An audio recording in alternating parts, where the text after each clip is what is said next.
Hayırlık yakşanba bütün dünyadaki barlık vatan söygen qarindoshlar. Yana sizlar bilan azroq mung'dush o'zimiz egallagan bilimlarni, egallagan uchurlarni ko'pchilikka yetkazib qo'yish uchun oldinlarda turibdimiz vatandoshlar. Bugun 1-oyning 7-kuni 2024 kuniga yakshanba bo'ldi vatandoshlarimiz. Çünkü şu çeslani hatırlash ben biraz aciz. Ma videoda bo'lgandikin deb men çeslani hatırlamayman. Köpligen qarindoshlardan şu çeslani bir davatsang deydi. Çünkü ular konu video mu, yeni video mu deb shunda o'ylash kerak. Bugun 1-oyning 7-kuni vatandoshlar. Yana bir nuqtani her daim mediaga chiqqan vaqtida eng oxirida hatırlab deb qo'y deb yana unutib qolaman. Mening bu Facebook'ta sözlegen leksiyalarimni vatandoshlar men YouTube kanalim qaçılab qo'yman. Facebook'ta ko'ramagan do'stlarimiz bo'lsa, YouTube kanaliga kirib turib ko'ralaysizlar. Erkin Rozi deb shu yozsanglar, shu ayni bugun so'zlagan Facebook'ta so'zlagan leksiyani men YouTube'ga qaçılab qo'yman. Shu yerda ko'ralaysizlar vatandoshlarimiz. Bu yanılarda bo'lsin. Meniki bugün köpçülükle tanıştırdıgan temam, en asaslı temam vatandaşlar, bu ya da bugünkü dünyada yana çok bir özgürlükler yüz verdi. Yüz bir vatıdı, hem yüz bir işine ihtimal oturdu. Bu qaysi desenler, Kızıldengiz zoruşu, Kızıldengizdeki siyasi özgürlük, Kızıldengizdeki hazırki yukarı, mesela hava klimat meselesi desenler buldu vatandaşlarımız. Ben mümkün kadar muşini düşündürüp ötüme çünkü uyakka birileri deydi bir medya çıkan vaxtıda 20 devletninki askerleri, devletninki deniz armiya kısımları, deniz armiya mesela avyomat gideylik uyak uruş paraxotlarınki uyak kegeligindeydi. Bazı haberlerde 15 devatıdı, bazı haberlerde yani 20'de artık bunun hoşlu vatıdı deyip şunda deydi. Bugün meni tanıştırdığım nima uchun bu Qizildengizdagi bu voqea kelib chiqdi, bu voqea cho'ng bir urushlarga sabab bo'lamdi degan temani men qisqacha tushuntirib o'taman vatandoshlarimiz. Asosli tema mush bo'ladi. Uni bu temaga kirishdan avval vatandoshlar men ko'pchilikka ilgari shu The Economist'ning yilda chiqqan jurnalini ko'pchilik tushuntirish jarayonida bunaqa meni tushuntirishga saviyamdan yetmaydigini tushuntiradigan mushni yashgan insonlar bo'lsa, mushnikini tepib chiqib mumkin qadar o'zimiz yaqinroq tilda bo'lgan, masalan ko'pincha bizning izlaganimiz hamda turk tili mush tilda bo'lgan tushuntirgan insonlar bo'lsa, men ko'pchilikka yo'llab berman, yetkazib beraman degan. Buni hamda mükemmel mening nazarimda o'zachaqda mükemmel yashgan bir inson chiqdi desak bo'ldi. Hamda u Turkiyadagi Zafer Chag'liyan o'g'li degan. Mushni ulab men ba'zi masalalarni yana tushuntirib qo'yman vatandoshlar. Hozir bu Zafer Chag'liyan o'g'lininki shu The Economist'niki ilgirki jurnallari. Hozir yana shu The Economist'niki shu haftalik masalalarni yeshish jarayonining o'zida eng oxirida Xitoy ekonomisininki dunyoda kuchayyotidu desa, bu Zafer Chag'liyan o'g'lininki bu dunyodagi butun davlatlar masalan Xitoy Amerikaning bosib tushidi undaq bu degan tashviqotlar bu tutmayotdi degan farqni so'zlaydi shu The Economist. Buni bu kishiniki tushuntirgach deb qo'ygach, demak sizlar shu nevar ne yo'q degan kanalda Zafer Chag'liyan o'g'liga kirsanglar The Economist'ninki mesela şu 2024 yıllık 24'ki jurnalini nayt yaxshi yeşip burdu ve onun başka haftalik jurnallarını yaxshi yeşip burdu vatandaşlar. Ama telefonunu itibitay demiş kadısı öyle. Bu telefon gelmez. Şunu düşündürdü vatandaşlar. Ama ondan bunu bir köste bunu bunda kılışımdaki sebep iki. Bir The Economist'ni kim yaşlı deganga men ko'pchilikka men shuni yo'llab beraman degan xohlaydigan insonlarga yo'llab beraman. Ammo ko'rishni xohlagan bo'lsanglar, masalan, ne yo'q degan kanalda Zafer Chag'liyan o'g'linikini ko'rsanglar, bundan o'zinglar o'rganayotgan do'stlar yetarli qanoat olasizlar. Ishga nima degan vaqtimizda, masalan, hurmatli ustozimiz Sidqoji Ro'zi doim bugungi leksiyan buni konsentrasyon diqqati zaten Xitoy bilan Amerika o'rtasidagi munosabatni tushuntirishda Sidqoji Ro'zi ustozimiz nayjiq rol o'ynayotdi hamda. Muşyada ondaq karxan chiqib ketdi, mundaq karxan chiqib ketdi, Xitoyning iqtisodiy tuvallidi, undaq tuvallidi, u karxanchi, bu karxan chiqib ketdi degan gaplarni Sidqoji Ro'zi ustozimiz takror so'zlagandan keyin to'g'ri uniki chiqib ketayotgani rost. Men buni China Uncensored bo'lsin va yoki China in Focus bo'lsin, dunyodagi matbuotlardan ko'rib turibman inglizcha. Chiqib ketyapti hozir. 50-60% Xitoydan chiqib ketdi, onun Vyetnamga, har yerlarga chiqib ketdi. Ya'ni mushundaq vaqtning o'zida mushundaq dunyoda ta'til tashviqotlar bor. Xitoyning iqtisodiy haqiqatan eshyotdi, yolg'on tashviqotlarni qilayotgandan keyin bizning insonlarimiz mendan so'raydi ba'zilari. So'rab, bu haqiqatan Xitoyning korxonasi chiqib ketyapti deydi. Ustozimiz mundaq deydi, Xitoyninki manchilik korxonasi chiqib ketdi, undaq bo'ldi, bundaq bo'ldi deydi. Ammo dunyoga qarasak, yana burungi shu takrorlanayotgan narsa. Bu qarasak, yana Xitoyning iqtisodiy masalan undaq oshidi, mundaq oshidi degan gaplarni biz doim anglab turmaymiz deb shunday degandikin. Ben bu ko'pchilikka bir pokitlik narsani deb qo'ydim. Buni endi masalan internetdan olsam, chiqib ketayotgan raz internet inglizcha balan bugün olsam, yana insonlar buni yaxshi tushunmaydi. Shuningmi shu Zafar Chag'liyon o'g'ilninki The Economist'ninki haftalik jurnalini tushuntirish jarayonida eng oxirida shu The Economist'ning haftalik jurnalida Xitoyga chiqqan narsani yashgan vaqtingizda so'zlagan leksiyasini men ozroqlar keyingi 1 minutlik yerini men video qilib oldim. Shuni qo'yib bermay vatandoshlar. Bunu da masalan Xitoy iqtisodi yuqorilayotganda, to'g'rilayotganda ikki davlat o'rtasidagi farqni tushuntirib berdi. Yana birisi The Economist'ninki 2024 va haftalik jurnalni kimning eng mukammal yashganligini birisi o'zingizlar bilib olasizlar. Bu orqali sizlar videosini izlab turib ko'ra olasizlar. Anda bo'lsa men bu videoni avval qo'yib beray, endi men tushuntirishni boshlayman. Mevcut alanlardan uzaklaştırıldı. Tam planlarını yansıtmışlar. Evet. 37 numarada da neyi göreceğiz? Yine karikatüre baktığımız zaman bakın burada Çin duvarı, Çin Seddi. Çin Seddi'nde çalışmalar hala devam ediyor. Tamamlanmaya devam ediliyor. Bir faaliyet içerisinde bulunduğunu görüyoruz. Orada konuşanlar da ne diyor? Burada diyor hükümetlerin mevcut yani sınırlı bir alanda kalabilmesi için bizim bu mevcut yine Çin Seddi'ni veya sınırlar içerisinde onları tutmamız lazım diyor. Çin'le tutmamız lazım diye de işte onlara hastane yapalım, ölümü bir bakımı da olsa yani burada COVID-19'a da adını yazmış.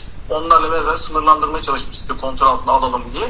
Buna da devam edeceğiz diyor. Yani Çin'i yine küresel bir aktör olmaktan kendi sahasında tutmayı da arzuluyoruzun resmini bu şekilde ifade ettiklerini görebiliyoruz.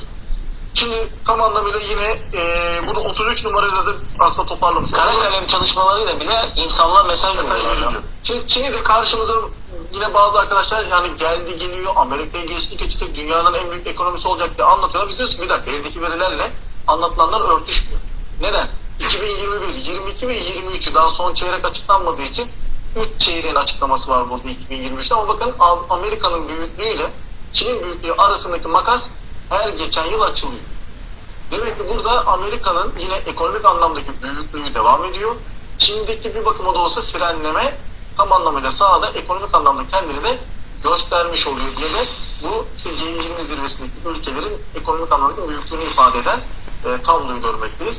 23'te muhtemelen işte ocağın son haftasına doğru açıklanmış olur. Orada da tam Ocak'taki bütçeyle görmüş olur ama her seferinde 19. sırada. Türkiye evet G20'de şu anda 19. sıradayız. Biz de artık 1 trilyonlu yıl mevcut alan... Meşhur vatandaşlar. Tam planlarını yansıtıyor. Kimninki The Economist'ni so'zlaganligini, The Economist'ninki bu tushunganligini ko'rib oldingiz, mush kishi shu. Programmaning ismi ne var ne yo'q degan mukammal yaxshi tushundigan vatandoshlarimiz. Buni da eng oxirida degan yeri xuddi shu jamiyat gaplarni bu amaliy fakt orqali yechib tushundirdi. Ya'ni Türkçe deydiki bu yerda dunyo hamma odamlar deydi bu Xitoyning iqtisodiy Amerikani besib tushdi deydi, ammo bu biz reallikni amaliy faktlarga olib kelsak bu o'rtashmaydi deydi. Buni mos kelmaydi deb shunday deydi. Bunu da eğer devatkan vaqtida sonliq raqamni ben o'qib beray qarsanglar 2021 Xitoyning umumiy GDP'si 17 trilyon 700 ming.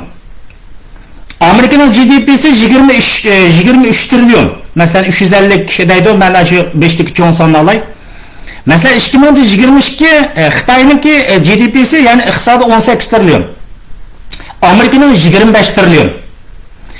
2023 yılı Xitoyninki iqtisodi 19 trilyon, Amerika'nın 26 trilyon 800 ming, yani 27 trilyon. Qarab baxsanglar, Xitoyning iqtisodiy odatda erish nisbati 1 trilliondan bo'layotganligining Amerika'nın bo'lsa odatda o'rtasidagi farqniki 3 trilyon eshib ko'rayotganligini ko'rasiz. Ikkisining o'rtasidagi farqniki eshib ko'rayotganligini ko'rasiz. Ya'ni Xitoyning iqtisodining erish nisbati osta, Amerika'ning GDP'sining erish nisbatiniki Xitoyga selishtirgan vaqtning o'zida Mesela Xitayning 1 trilliondan yükselgen bolsa, Amerikaning 3dan 7 mesela 3 trillion bo'lib bo'lganligimizda taxmini 3 hassa atrofida Amerikaning iqtisodi yuqorilab menayotgan. Demak, ikkisining o'rtasidagi farq eshib menayotganligini men emas, mana bu kishi deyotdi. Bundaq deyotgan insonlar bek ko'p. Men bayda dedim mesela China Infocus'tan bak, China Ansiyos'tan dünyada nurg'un yerlerde bak.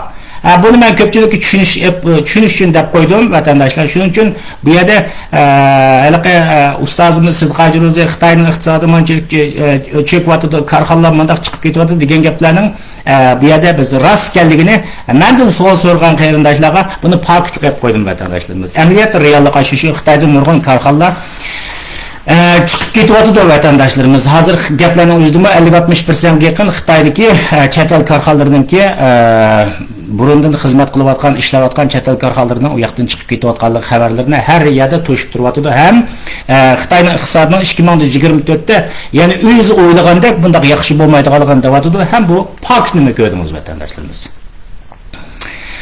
Endi vatandaşlarımız dünyadaki azraq vaqalarni desak, mazraq bir narsalarni xotirlatib qo'ydim. Masalan, bu temir kirishdim burun mening Facebook'imda mesela İsrailliklarninki şu bir naqshni men Facebook'a qo'shib qo'ysam nurg'un qarindoshlarimiz bunun qarnayt az bir qism qarindoshlarimiz negativ savollar kelgan bo'ldi. Sizlar yahudlarni oqlab bulanmashlab falan bugün deganda zat ismi yo'q insonlar hamda. Endi meniki bu yerdan oldigan mening bir darsim qaysi degan vaqtning o'zida vatandoshlar. 10-ayning 7-kun ular mingdan ortiq odamni o'ldirib 200 dan ortiq odamni bulab qochib ketgan. Shu sababdan bu Gazada bu urush portildi. Bu faqat 200 bu mingdan ortiq odamning o'lish ve 200 dan ortiq bulab ketish vaqasi emas. Buniki orqa ko'rinishning qayta cho'ng bir siyosiy nuqtani ko'zlab turib bu urushning qilganligi shu men hozir tushundirmoqchi bo'lgan Qizil dengiz urushida chiqadi vatandoshlarimiz. Mening bu yerda bu naqshida meni tushundiradigan nuqtam qaysi degan vaqtimizda vatandoshlar biroz bo'lsin biz bir inson bo'lsa bir insof kelib qolar, bir insonlik kelib qolar, bir odamlik kelib qolar degan nuqta bilan bu naqshni qo'shib qo'ydim vatandoshlar. O'ylab qo'yinglar, ular erkak qirg'inchilikda Yahudlar bilan Uyg'urlarni men tushundiysam biz bir kemining ustidagi xalqlar, bir kemining ustidagi millatlar deb o'ylayman vatandoshlarimiz. Ular mı 2. Dünya urush vaqtida erkak qirg'inchilik uchurdi, dunyoda sargardonchilikda g'og'ich tatdi. 3000 yil sargardonchilikni tatish orqali o'zining tuproqqa qaytib keldi. Özünün tuproqi degan tuproqning o'zida arablarning zimini qanchalik degan chaqda zimin degan chaqda taxminan 5 million kvadrat kilometr ziminda 450 millionga yaqin arablar yashaydi. Faqat İsrailliklarning aşağı kirgan o'ziniki elib olgan zimini 200 ming kvadrat kilometr ziminning o'zida shu yerga sig'dirmayapti demdi. Bo'layotgan ish zaten men seni yaşatmayman degan gap endi. Yani aşı 2000 yıldan birisi aşbiçarqa aşağı kelib, endi özünün tuproq qaytgan vaqtimizda Arab davlatlari degan davlatlar zaten 1,5 milliard musulmonni kayniga elish orqali, men buni 1,5 milliard musulmonning sirt yana hozir bu Xitoy va Rossiyani kayniga elish orqali men bu o'tir sharq rayonidan yahudlarni tuzlab o'taman degan urush buning tubki moyiti maqsadi shu vatandoshlar. Endi men Uyg'urlarni Yahudlar bilan nima uchun qanqarin bir kemining ustida degan vaqtning o'zida vatandoshlarimiz o'ylab qo'yinglar.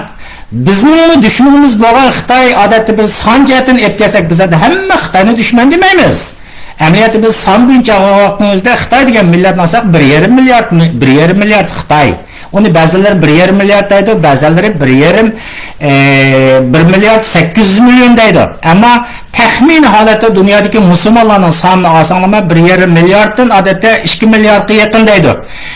Xitoy bilan musulmonlarning dunyodagi nisbati soni asosan jihatga o'xshab ketadi.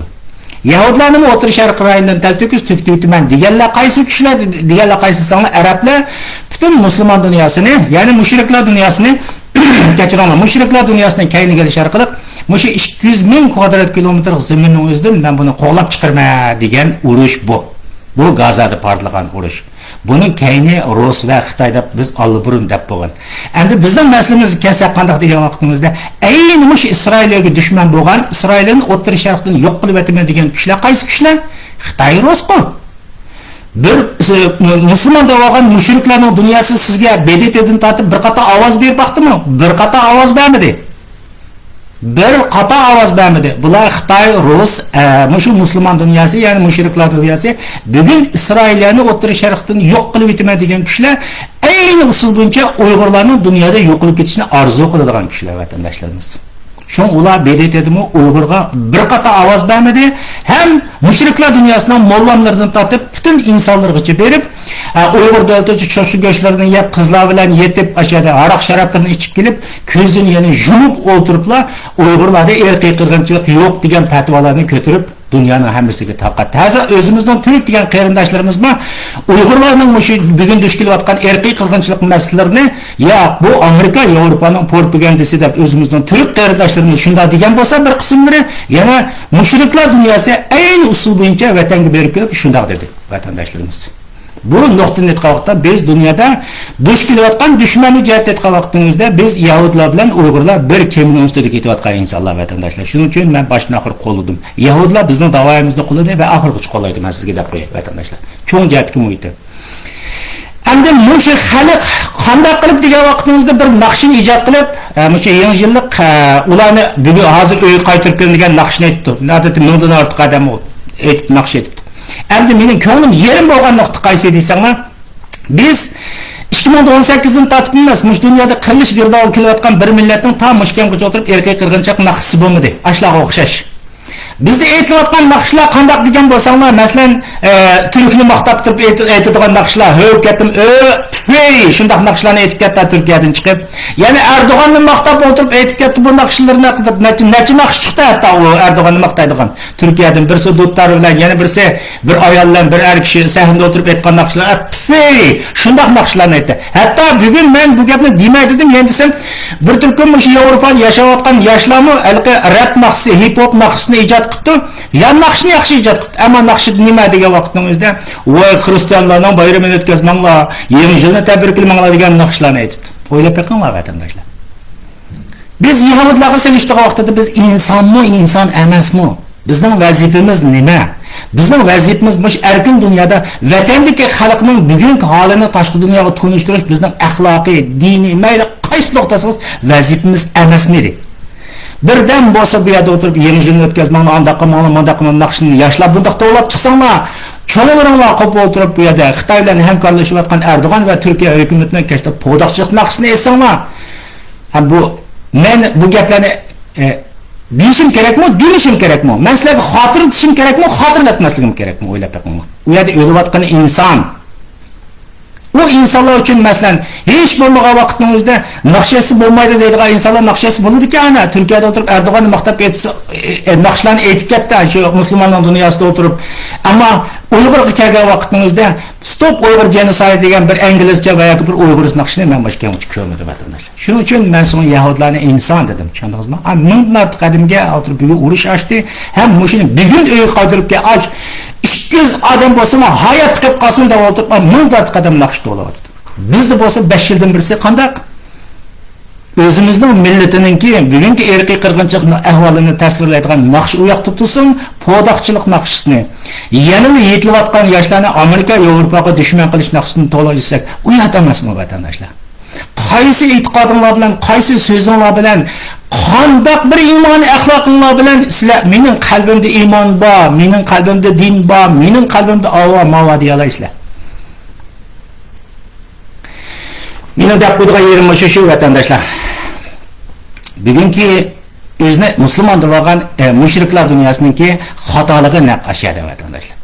5 milyon kvadrat kilometrlik zaminning o'zida 22 arab davlati yashaydi. 450 milyon aholi ash rayoning o'ziga 200 kvadrat kilometrlik zaminning o'ziga taxminan 8 milyon yahudini sig'dirmaydi. Agar oshlar aqlliq bo'lsa, Isroilliklarda texnika bor. Hamma narsa bor dunyodagi. Savdo tijorat o yetishgan millat, dunyodagi birinchi aqlliq millat. Agar ularda oshinchilik aql bo'lgan bo'lsa, bizning 22 arab davlatimiz borki, bulardan so'qashmay. Bir qat so'qish degan bu bir qator bo'lmabdi. 49 dan tortib hozir qadar so'qishib yengildik. Bütün Araplarni yig'ib o'tirib urush qilib baqdik, yengildik. Endi bu qatim Gaza to'lqini degan bu isyon orqali biz bütün musulmon dunyosini Yahudlarga qarshi qo'ymaymiz deb o'tirib bu urush harakatini boshlatdi. Bunu başlattı. Ben sizni shunday deyman, tabiiyki yanıldı bularning. Çünkü zihniyat xato. Hamma ish xato. O yengildi ve yengilib bo'ldi, yani yengildi. Bu Arablar dünyası yeni yengildi. Çünkü bay degandek bularda adalet, axloqi bo'lgan adalet nol. Adalet hukmi xato. Agar ularda haqiqatan adalet hukmida o'lcham bir bo'lsa, Gazaga qo'llangan o'lcham bilan Uyg'urga qo'llangan o'lchamda o'xshash o'lcham qo'llangan bo'lsa, men bularni g'alaba qiladi. Ma'lum qalbida adalet var ekan, ma'lum qalbida din var ekan, ma'lum qalbida Xudo bor ekan deya aytdim. Uyg'urga kelgan chaqda ko'z yumib, Falastinga, Gazaga kelgan chaqda butun dunyodagi o'zining mushriklarini yig'ib o'tirib ish yapsa, sizcha Xudo sarov qilib ashlarni g'alabaga erishtiradimi? Mumkin emas. G'alabaga erishtirish nisbati nol. Adalet bo'lsa buning o'lchami bor, g'alaba qilish nisbati bor. Bir o'lchamga solmay adolatsiz bo'lgani uchun ularning hozir Gazada yengildi ve har qanday Arab davlatlarini yengildigini aniq vatandoshlarimiz. Xulosasi gap, Arab dunyosida aql, zihniyatdan o'chmanlik, dushmanlik insonlarning boshdan oxir shu muqaddas kitobimizda bo'lmagan narsalarni to'qib chiqishar dushmanlik, Yahudlarga dushmanlik o'rniga yog'dirmay. Sende texnika bor ki, bizde zemin degan narsa to'la. Sen bizning o'zimiz zeminda faqat kepsa, kelganiki 200 ming kvadrat kilometrlik zemin epsa bizde yerdan to'la narsa yo'q. Qanday bo'lsa biz hamkorlashaylik. Texnikani sen chiqargin, ilmli odamlardan sen chiqargin. Bizde yer bor, neft bor, hamma narsa bor. Mana bir hamkorlashishmi, kendiga chiqdi bir 30 yil yashab baqaylik. 50 yil yashab baqaylik. Bu jihatning o'zida sendan haqiqatan bizga yomonlik kelgan bo'lsa, o vaqtimizda qaytadan urushaylik. Muşu 30 yıl mı bolsa, 40 yıl mı bolsa hemkarlık yüz berdiğim bir kelişim, bir tümüşlük kelişim imzalayıp bizim o dünyanın yüzde bir güçlük bir, bu müşrikler, Müslüman degen dünya bir güçlük bolup bakaylı. Közümüzde eşit qarsak, Budistlarga vekillik qilgan Yaponiya, Koreyadan tatip dünyada sanatlaşkan devletler bakkan. Hristiyanlarning Amerika, Angliya, Fransiya qatorliq dunyodagi kam degan chaqda 7 sanoatlashgan davlat bor ekan.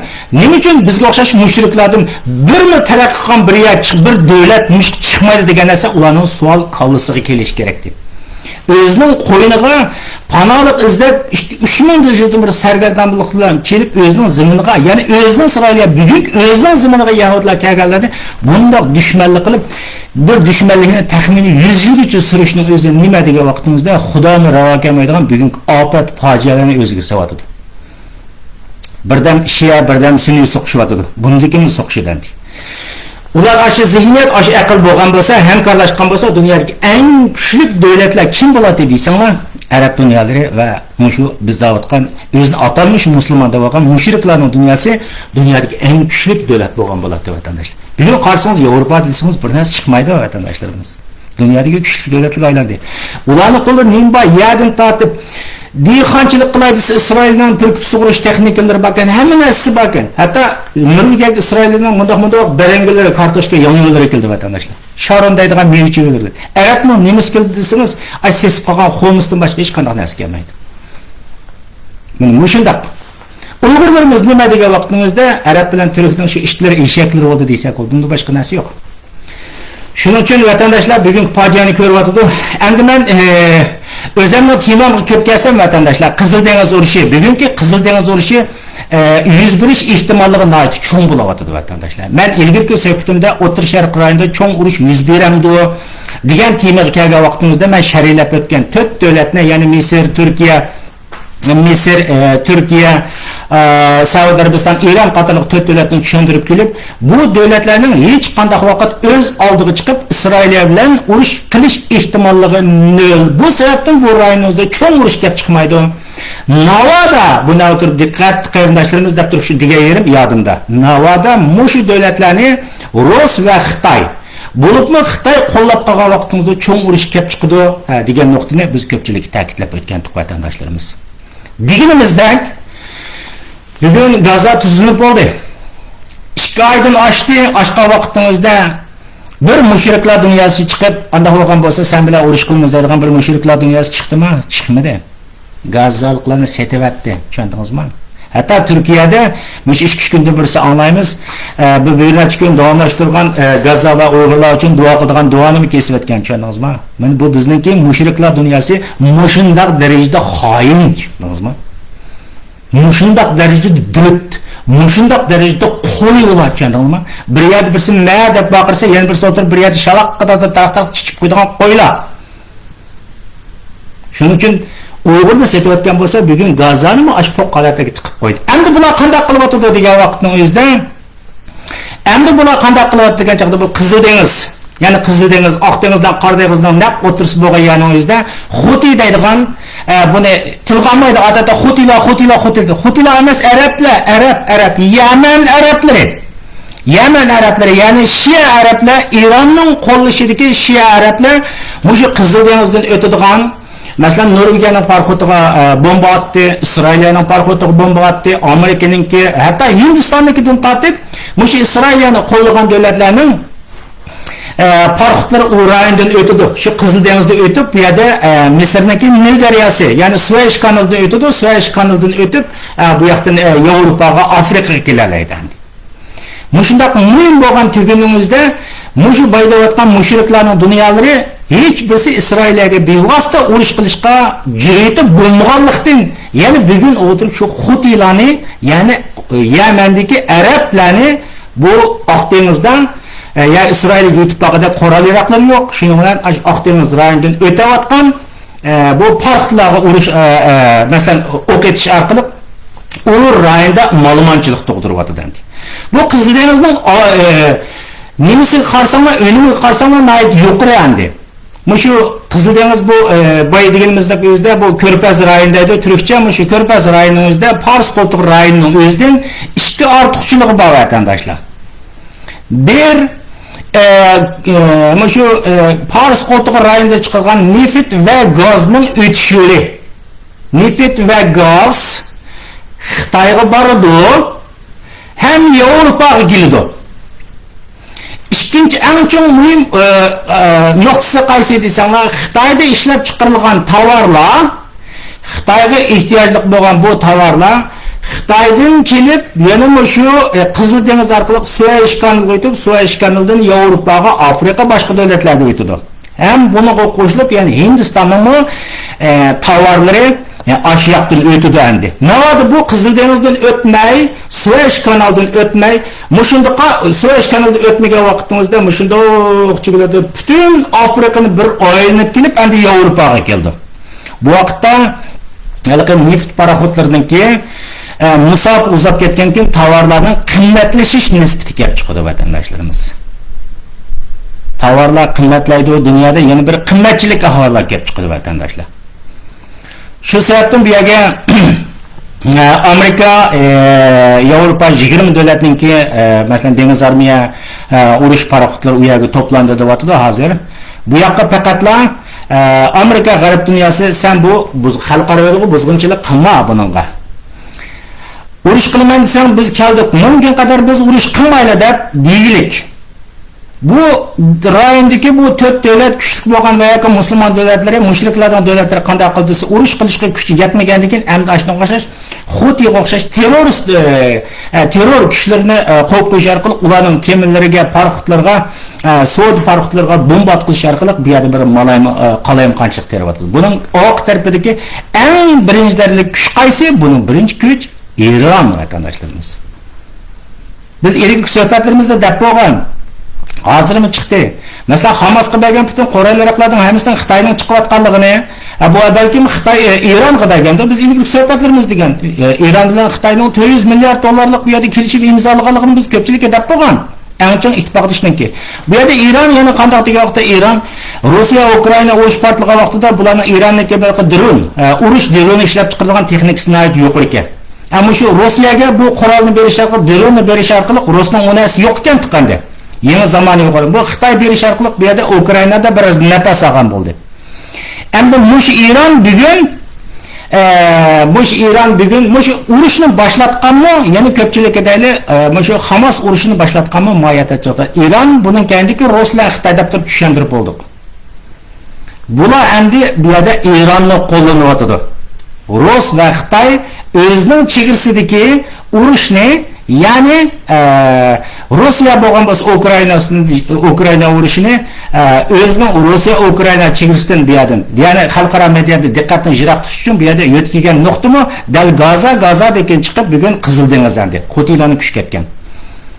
Buni chiqadi. Endi Iran bu urushga kiray desa, Rus va Xitoyninki o'zini qo'llashning qanchalik ekanligidan mayda to'mirini tutyapti. Ular onchilik kuchli javoblarni bermaglik. Ularga Ironga deb qo'ymoqki, bu yerda Rus Xitoy, shuning uchun siz bu harakatning ismi Quddus to'lqini. Quddus to'lqinida butun dunyodagi 1,5 milliard musulmonlarni siz harakatga keltiring. Shuni atrofingizga yig'ing. Shuni atrofingizga yig'ib o'tirib, andan Amerika, Yevropaga qarshi urush qilsangiz bo'ladi. Bizning bevosita bu urushga kirib ketish nisbatimiz hozircha tova deb qo'ng'ida titrab o'tirdi. Putin tamashi shu, Xitoy mashi shu. Chunki Xitoyning bu yerda O'rta Sharq rayonida buni qo'llab urushga kirsa, u yoqda qilib qolgan Tayvanning masalasi qilib qoldi.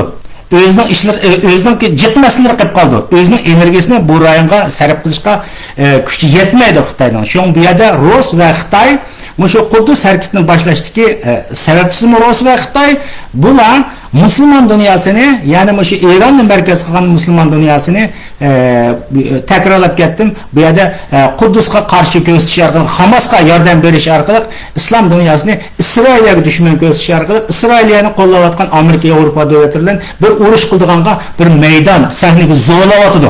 Ammo o'zlari buni qo'llaydiganga oshkora o'tirg'i chiqolmayotdi Ironning. Iron buni bay degandek urush qilay, o'z oldiga urush qilay desa imkoniyati yo'q. Shuning uchun Iron bugun Hutilarni, ya'ni Yaman arablarini, Shia arablarni bu Qizil dengizdagi, bu rayondagi parxutlarga hujum qilib Buningda anjiq ba'zi vaqtimizda ziyon tortayotgani qaysi degan vaqtimizda bunda Misr anjiq ziyon tortadi. Chunki parxutlar u vaqtda urush bo'lgan vaqtimizda parxutlar Suvays kanalida o'tmagan vaqtimizda Misr iqtisodiga ancha qattiq ta'sir etdi. Mush uzun davomlashgan chaqda birinchilab shaloqqa yiqilib tushadigan davlat Misr yiqilib tushdi vatandoshlarimiz. Undan boshqa bu yana Xitoyning iqtisodiga g'oyatda ta'sir ko'rsatdi. Hozir qarmoqqa mediada chiqayotgandikan bu yerda Xitoyning parxutlarini urmadi, Amerika, Yevropaning parxutlarini urtadi. Unda bo'lavermaydi, bombaning ko'zi yo'q.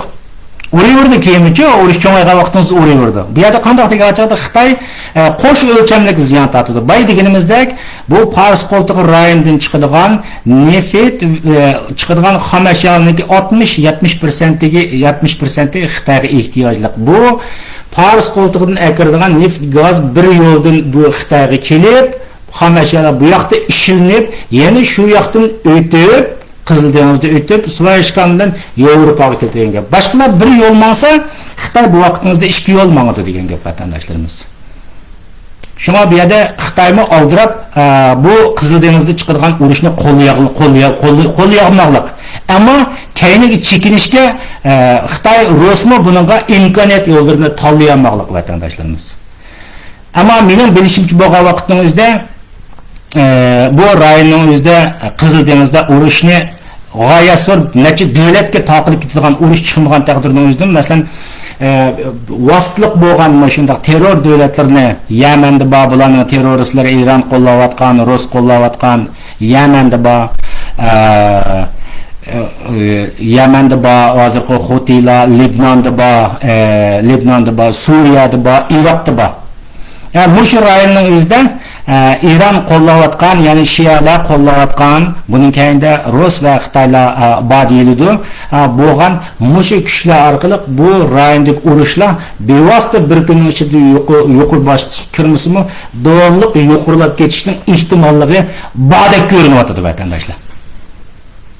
Shuning uchun men bu O'rta Sharq rayonida, ya'ni Qizil dengiz rayonining o'zida bo'lgan urushni g'oyasi bir cho'ng tipdagi urush, davlat bilan davlat o'tirib bo'lgan urushning ehtimolligini hozircha bo'lib ketadi deb turib qaramayman. Ammo mush urushga rasmiy Iron men nima bo'lsam, bu yoqdan Turkiya bor, Turkiya o'tirdi qoldi. Nim bo'lsam bo'ldimki bu urushga kiraman deb turib Iron kirgan vaqtimizda Ironningki tutqan yo'li qanday bo'ldi deysanglar, ayni vaqtdagi Saddam Husaynning o'zi naq o'zi bo'ldi vatandoshlar. Men ilgari videolarimda gap jiq so'zlarni so'zlab o'tgan İran'ın devlet kurulması cihet etken vaktimizde o yerda Parislar var, 40 mesela 80 milyon o devlet ahali bolgan bolsa bir 20 digidek o yerda Azerbaycanlıklar, Qağını Parislar, onundan başka Türkmenler var, onun başka Bulujlar var, her türlü kişiler var indi. Bu devlet azraqlı tırınmıtı tekke vakitimizde bu devlet bir şalaqqıtlı paçınlık düşüdüğün devlet arasındaki çadı. Paçınlık gidiğin devlet arasındaki vakti vatandaşlar. İran müşnüğü cüret kılamayotdu.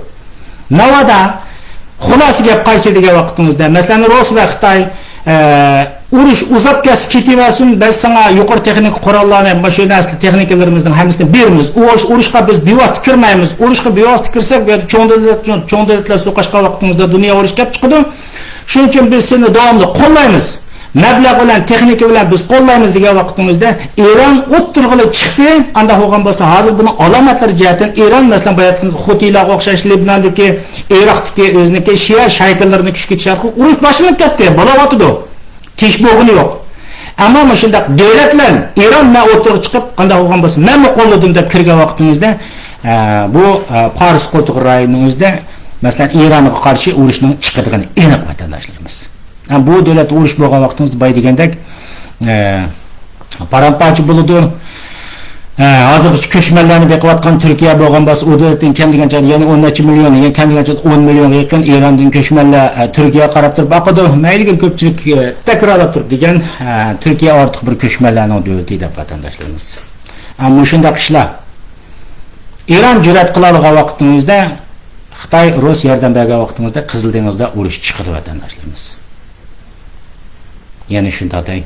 Endi yana orliqni ko'rdinglar. Bunun munosabatli deb aytaydim. Masalan 2020-yil Qosim Sulaymonni Amerika hukumati dron bilan etib o'ltirayotgan mushni xotirlaydigan vaqtning o'zida xotirlayotgan vaqtimizda Shia masalan Sunniylardan masalan Daesh kuchlari u rayonda 2 bomba bilan 100 dan ortiq Eronning begunoh fuqarolarini o'ltiryapti vatandoshlarimiz. Begunoh insonlar o'ldi. Mayli qandaq bo'lsin, begunoh fuqarolar o'lgandan keyin biz buningga voy yaxshibdi. Eronmi siz Suriyada manchilik Daeshni o'ltirganingizda biz javob chalolmaymiz. Terrorist har yana o'zida terrorist. Begunoh insonlarni o'ltirgan insonlar o terrorist bo'ladi. Eronmi o bir terrorist davlati, Suriyada yamanijat begunoh insonlarni o'ltirishda qo'li bor.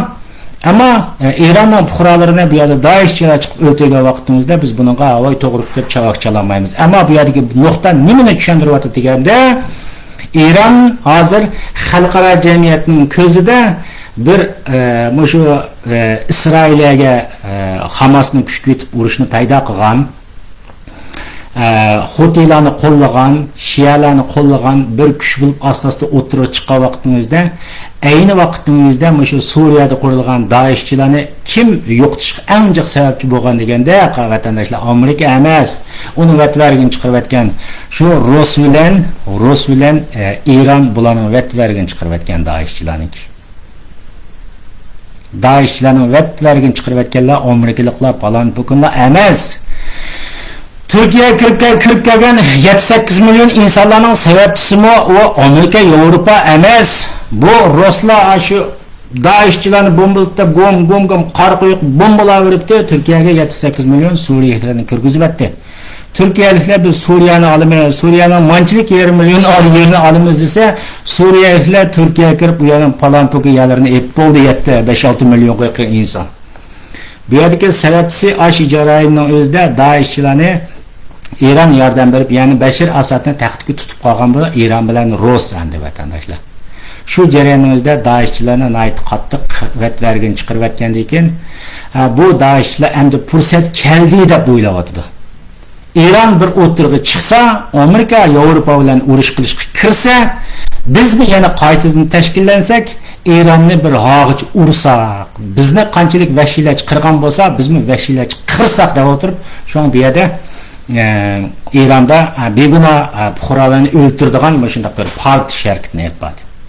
Bu yerda Turkiya medialarida ko'pilganlar deydi, bu Isroiliyaning maqsadi bu rayondagi urushni boshqa yerga kengaytishni orzu qildi. Biz shu mushriklar dunyosida hech bir qator birsi bir adolatlik so'zlamaydi, to'g'ri gapni so'zlamaydi, rost gapni so'zlamaydi rostini gapda.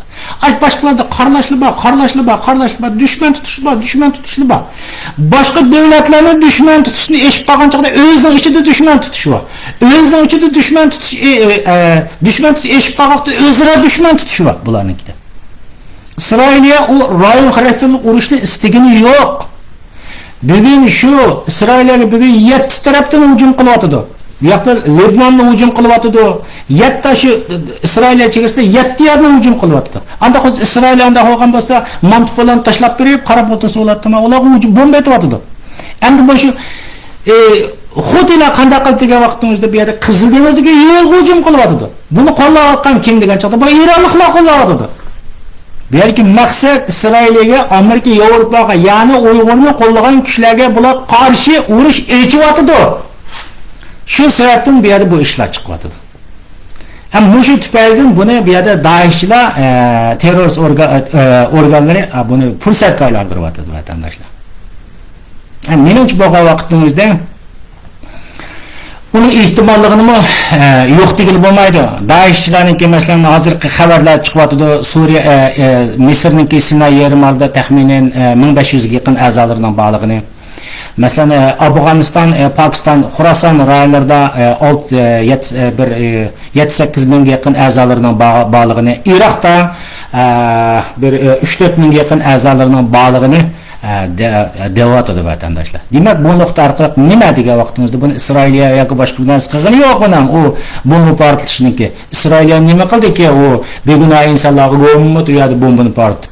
Bombani portlagan bu undaq ishlar İsrail'e qilib nima ish qiladi? Uni terroristlarning ishi. Tipik terroristlar begunoh insonlarga bomba otadi shunda. Xuddi Gazada begunoh insonlarni o'ldirgan o'xshash bu terroristlarning tipik xususiyati begunoh insonlarni o'ldirish. İsrail'e qanday qilyapti? Aynan Libanonda Hamasning ikkinchi qo'l rahbarini raketlar shu uyiga bombalab o'ldirib, shu insonlarni o'ldirdi. Ammo shunday masalaga vaqtimizdami? Mushu mushriklarning dunyolari to'xtamasdan o'tirib boshqalarga mana tuhmat qilishlarni to'yib ketgan. Odatlanib ketgan odatlar bo'yicha ya'ni bu ma'noda. Bu yerdagi DAEŞ'chilar endi biz badab o'tirib chiqyapti. İran bilan G'arb dunyosi bir so'qishib qolgan vaqtning o'zida anda qilsa bizni ko'rsak, biz intiqom o'chimizni elib olsak, bizni mana shu tarix aylantirayotgan mana shu Iran qo'lladi. Buning keyingi Rus bo'ldi. Shuning uchun biz mana shu eliminated bir tarix qo'yilib ketdik.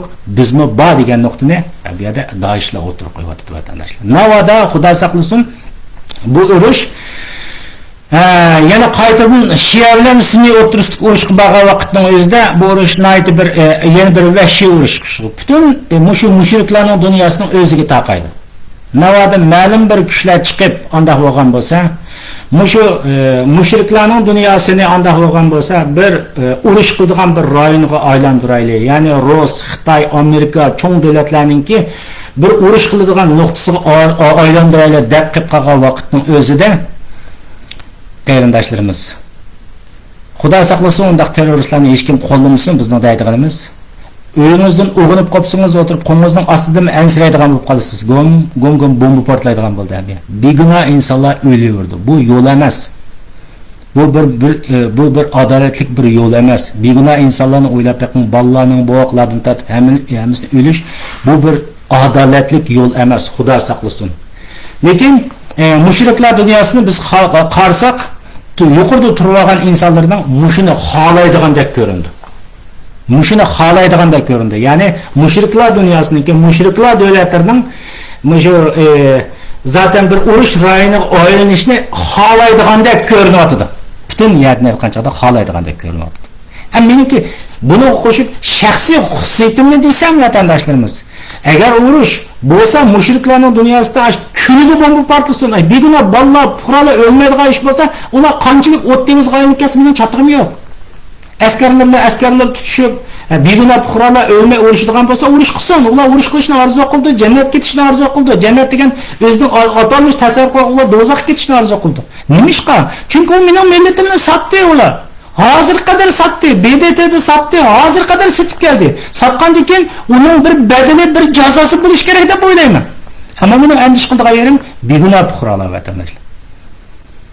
Hozirgi reallik abliyat ashini ko'rsatyapti. BDT'da ovozini bermadi, Ba'zi insonlarimiz deydiki, BDT'de ovozni, BDT'ga kirgan vaqtingizda voy ona demadi. BDT'ga kirgan chaqda voy mana demadi. BDT'ga kirgan vaqtingizda voy inson huquqi dedi falan hukuni. Ey! Şu BDT'nin o'zida seni inson huquqi deydigan ya kirdiganmi ovozingmi yo'qdi. Hozir 51 ga chiqdi. Ha 2019 23 davlatda 23 davlatdan 38 ga yetdi, 38 dan 41 ga yetdi, 41 dan 46 ga yetib, hozir 51 ga chiqdi. Sening shu musulmon devagan, sen shu advokatlik qilayotgan, shu mushrik eshakbosh davlatlarning bag'i Uyg'urni bir qator qo'llab 58 davlat qo'llab qo'ygan bo'lsa, 58 ga o'ylab baq, 51 ga 58 ni qo'shib baqsang 109 davlat bo'ladi. Ey eshakbosh saranglar. Ben şu müşrik degan şu müşriklarning dunyosida şunu ayıplayman. 108 davlat bo'lsa, dunyoda o'ylab baqaq. 190 ortiq davlat va 190 ga yaqin davlat bor. Şu davlatlarga Uyg'urlarning masalasini ovozga qo'ysa, shu 58 müşrik davlatlarning qo'llasa 109 davlat Uyg'urni qo'llaschi, sening o BDT'ning o'zida inson huquqingda natija chiqadi. Ve onu yani bir so'rib Türkistan devolaman deysangmi, undan natija chiqadi. Dunyoda o'tirib deymiz, qilamiz degan ovoz qo'llaydigan ovoz chiqsa, hamma narsa chiqadi. Mustaqillik deyman deysangmi, ovoz chiqadi. Nimani deysang, u yerdan bir natija chiqadi, ovoz emas, natija chiqadi. Shu seni setayotgan hozir bugun Isroilni yer yuzidan yo'q qilib yurgan mushrik kofirlarning dunyosi qara. Seni mi qo'llaman? Shuning uchun men tillayman, shuning uchun haqoratlayman, to'xtamay o'tirib. 51 davlatga sen o'ylab baq, 51 davlatga 58 davlatni qo'shib baqsan keyin 110 davlat bo'lsa, mushuni ovozga qo'ysa, BDT'da Uyg'urlarning masalasi qanday qilamiz deb ovozga qo'ysa, 108 110 davlat qo'llasa, qarshi tarafdagi davlatlar kelgan vaqtida qanchaga tushidi? Bizning qarshimizdagi masalan Xitoy bo'lgan bo'lsa, Xitoy tarafdagiga 50-60 tushidi, o'ylab baq. 50-60 tushgan vaqtida o BDT'ning o'zidan sen nima deysan, shunday natija chiqadi. Shu natijani chiqarg'izmayotgan, sen qo'llayotgan kofir mushriklarning davlatlari, tushundingmi? Saranglar. Shuning uchun sen kallanglarni ishitib bayqa dunyoda, kallanglarni ishitib yashanglar vatandoshlarimiz dunyoda yashagan vaqtida. Ko'zinglarni yumbayiblar ziyolilaringlarda qilib WhatsApp to'plarida so'zlar ishlaka. Oy BDT'ga kirgan chaqda anladim. Oy BDT'ga kirib devatdi. Shu mushriklarni setayotganlik uchun natija chiqmayapti u yerding. Ovoz qo'ygan vaqtimizda bizni son oz 51 bo'ladi 78. Shundaq-ku, saranglar. Shuning uchun men mushrik degan go'ylarni Xitoy va Rusning g'oltisib ketgan atalmish o'zining musulmon degan mushrik kofirlarning dunyosini to'xtatmasdan ayblayotgan yerim shu.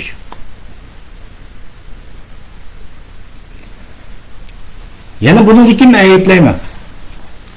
Çünkü benim axloqim, men senlarga o'xshamayman, haqiqasimga o'xshamayman. Menda bir zirak kallı bor, to'g'ri xatoni detallargacha hech tushunayotgan bir kallı bor. Shuning uchun u meni o diniy qeyrindishim bilan xatolik, men xatolikni xato deb turib deyman uni. Voy ba'zilarga so'zlab kelsa, voy 51 davlat Amerika urdi, o'zining manfaatini uchun bizni Uyg'urlarni qo'ydi. Voy tufis saranglar. Anda bo'lgan bo'lsa, shu sandivatgan mushriklarning davlatlari o'zining manfaati uchun bizni qo'llab etibchi, Xitoyni haqichin manfaat etkazsa chavoq chaladigandim men. Xo'shal bo'lib chavoq chaldigandim. Bizni qo'llab turibchi, xudo Amerika, Yevropaga qarshi Xitoydan trillion dollarlarni etkazsam, men buni chavoq chaladigandim. Uqdingmi? Gap bu yerda seni qo'llamayotdi, seni setyapti. Shuning uchun tillayapman, shuning uchun haqoratlayapman. Buni dikimi takror haqoratlayman. Bu mushrik, bu kofirlarning dunyosi. Xulasa ularning Gazada ve İsrail'e karşı hareketlerden netince kazanış nispeti 0. Sebep qo'sh o'lcham. Her yerde qo'sh o'lcham, her yerde adaletsizlik, her yerde kafirlik, her yerde müşriklik. Sen hiçbir zaman o o'xshash mushriklarni, uni o'xshash kafirlarning bir yerde netince kazanış nispeti 0. Xulasa senin Uyg'uringni setib o'tirib bu yoqda Gaza'nın meselesine bütün dünyadaki 1,5 milyar yakın insanların, Müslümanlarını götürüp avazı koysan mı, üstünde Xudo görüp durdu onu, senin adaletsizlikini. Şunun için neticen çıkmaydı. Hoş vatandaşlar, anda hoğumuz müşakçı olsun, qağını uzatmay. Tekrar oyunu bakınlar vatandaşlar. Adaletlik bulaylı, hakkaniyetlik bulaylı vatandaşlarımız. Benim ağır dediğimiz, özümüzden dini xeyrindeşi olsun, hatanı hata deyli, doğrunu doğru deyli. bir narsani biz diniy qarindosh deb o'tiriblar, bunga chapa yapmayli vatandaşlar. Bizning islom dinini qo'g'dash Uyg'urning vazifasi emas. Yodinglarda bo'lsin. Vatanda cho'chqa go'shi yuzadi, dindan hammasini chiqaryotdi. Bizning dinni qo'g'dash bizning vazifamiz. Islom dinini biz Uyg'urlarning ichida yo'qotib ketsa, vatanda yo'qotib ketsa, buning bilan islom dini dunyoda yo'qotib ketmaydi. Ammo Uyg'ur yo'qotib ketsa, bu bir millat yo'qotib ketadi vatandoshlarimiz. Gazada bir xalq, 2 million xalq yo'qotib ketgan arab degan bu pasanda bu cho'pay millat yo'qotib ketmaydi. Uni yana 22 arab davlati bor. Shuning uchun bu Turkiya arabga onchilik po'diqcha qilib, po'dig'ini ko'tiribmi 70 yildan beri zerikmadingiz Ishaqosh mollalar bilan, Kompartiya mollari bilan birlashib, yana zerikmaysiz, yana shunday bo'lsa-mi deyvenik. Ularning qildigan xususiyati endi qolg'ini deb kelsak vatandoshlarimiz, bularda shunday bir zihniyat, bir kallı borki, bu shu arab va turk bo'libmi arabni qo'llayotganda shunday bir kofirlarcha zihniyat, ayni xitoycha zihniyat bularning kuzatsiz, kulib ketsiz, qog'ozda kulsiz akilib. Nima deydi degan vaqtning o'zida bu bizning muqaddas kitobimiz, bu Qur'onda sizlarni tushunishinglar uchun qavmlarga, ya'ni millat qilib yaratdi o'qtasiz. Shu yüzden millat ekanligini inkor qildi bu kofirlar. Bular nima deydi degan vaqtimizda dunyoda ikkala millat bor, musulmon millati, kofir millati degan millat bor deb ko'zni yumib, ya'ni Qur'onning hukmiga qarshi chiqadi bu kofirlar. Xitoy yoqda nima deydi degan vaqtimizda biz 56 millatning yug'urib ko'p bir Jonxon millati bor deymiz, Jonxon millati deymiz. Bular Xitoyning yog'on qalli buncha bo'lgan ki, ayni zihniyat shu. Mush islomchi o'ylaniki, ayni zihniyat shu. Bular qo'p yo'q. Biz Türkiston millati deymiz va yoki islom millati deymiz. Islom millati desakmi, endi bu sal oqmaydiki, mush Uyg'urlarning qo'shib o'tirib buni Türkiston millati deymiz. Bu millatni inkor qilgan kofir o'ylar bu. Ba'zilar qo'paq qo'y meclis qurib, meni dadam qozoq, dadam o'zbek, dadam tojik deb o'tirib, hatto dadistimni tenib ketgan, o'zing tenib ketsan, biz tanmaymiz. O'zimizdan millat Uyg'ur ekanligidan biz tanmaymiz. Allohning irodasiga, Xudoning irodasiga biz qarshi chiqmaymiz. Zaten men qarshi chiqmayman. Uyg'urni Xudo Uyg'ur qilib turib yaratdi. Boshqa millatni shu millat qilib yaratgan bu Xudoning irodasiga men qarshi chiqmayman. Uni dunyodagi mavjudlik uchun men eng oxirgi kurash qilaman. Men shunday so'zlayman buni. O kafir İslamçılarga, müşriklarga qarşı mana bu shunday. Xitoylar 56 millat bor. Buni biz Jonxon millati deymiz. Jonxon millati degan millat yo'q. Qo'rqib, urib o'ldirib chiqargan. Bu İslamçılarga qarşı, kafir İslamçılarga qarşı bu yana takrorday buni o'tirib biz Turkiston millati deymiz yoki ummat deymiz. Mana deydi. O'ylab bakın. Qolgan sizlarga qo'ydim vatandoshlarimiz. Hoşada olgan biz qarindoshlar, qaynasam qaynab qolmay ko'rish jamon bo'laylik.